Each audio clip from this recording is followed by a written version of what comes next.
I want you never to top a golf shot again. It is so frustrating when we make that poor contact on the golf ball. We've hit a great drive and then we go and waste it with a top shot. So in this video, I will explain exactly how we can make sure we never top a golf shot again. Alistair Davies here, UK top 50 golf coach, bringing you the art of simple golf. So today we're looking at how we can strike that golf ball consistently and never really hit above the equator. So the top shot is, as we've already said, so frustrating. We flush a drive down the middle of the fairway and then we go and do that. And that's maybe a bit of an extreme example, but it's such a waste of a shot. You know, after we've hit a great tee shot and then we go and basically mess up the second shot. Today, let's explain to you exactly what to do to make sure we never top the ball again. So what we need to do basically is control how the club interacts with the ground. So making sure that club hits that ground in the same spot every single time and make sure it's in the right spot relevant to the golf ball every single time. So ideally, the golf club should be basically hitting the ball, then turf. Nothing new to tell you there. The low point of the golf swing, so the lowest point of the radius we would have, should be with a 7-iron about 4 inches after the golf ball, so about here. So what we're looking to do to control our radius is to make sure we create a good structure with our golf swing, and it's one drill we're going to share with you to do this, and we make sure we deliver it in that correct spot every single time. So for me, the best way of doing this is this one exercise. I call it the 9 to 3 drill. So we're going to swing the left arm back to 9 o'clock, and we're swinging the right arm through to 3 o'clock. Now the key in this is we try and have good arm structure. So I feel like my arms are wide away from my body, both sides of the swing.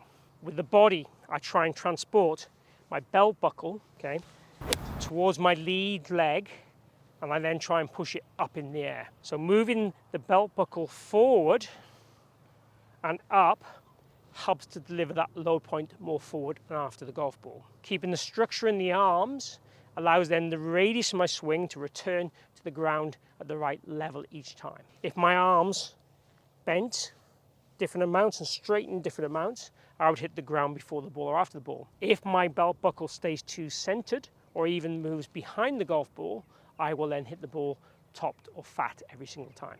The most common thing we see with amateur golfers is on the downswing, they tend to work backwards away from target.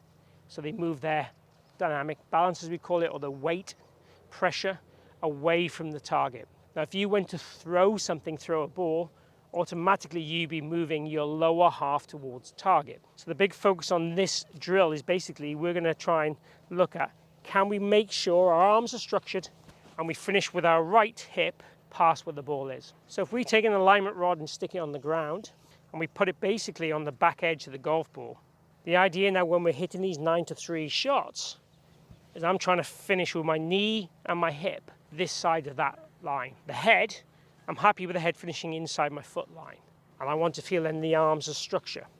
If you want to feel how a structured arm will feel, just take your right hand and put it on top of your left hand and push away as you make some little swings. That'll give you an idea of the length in the arms we should have in the structure and how we keep that left arm comfortably straight. I don't mind a little bit of bend, but when we bend it, obviously we then would need to be more tilted at impact to make the same level of contact. Most of us will stand up rather than go lower to the ground. So again, the more we can keep the structure in our arms, the more we kind of guarantee that radius of the swing. So it's structure and shift are the key things, and the one drill is the 9 to 3. Now when we do the 9 to 3, we're looking for, as I said, the hips to be forward and up and rotated and relocated. But I'm also looking for you then in the finish to have the arms to feel like they're away from the body almost as far as you can get them, and the thumbs to be pointing to the ground.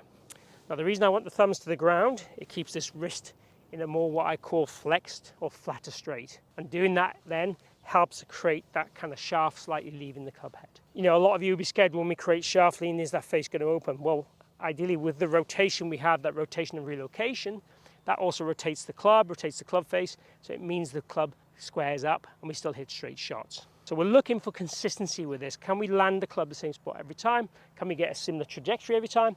Can we get a similar direction every time? And the idea would be this one drill, we just be, quite disciplined and fussy around it to try and get that consistent contact. So if I'm standing here, got the rod in between my feet, I'm just going to go 9 to 3.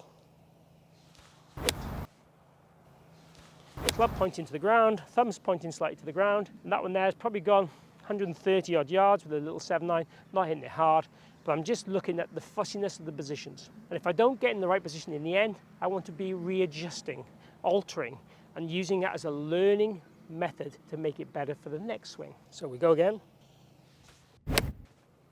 So just readjust, thumbs to the ground more, hips pucked up more, chest up. So little adjustments are just learning. They're just like stretching, teaching the body what we want. The last point we'd have with the body would be the knees. We want the knees to be pretty close to each other. So let's have another go at that.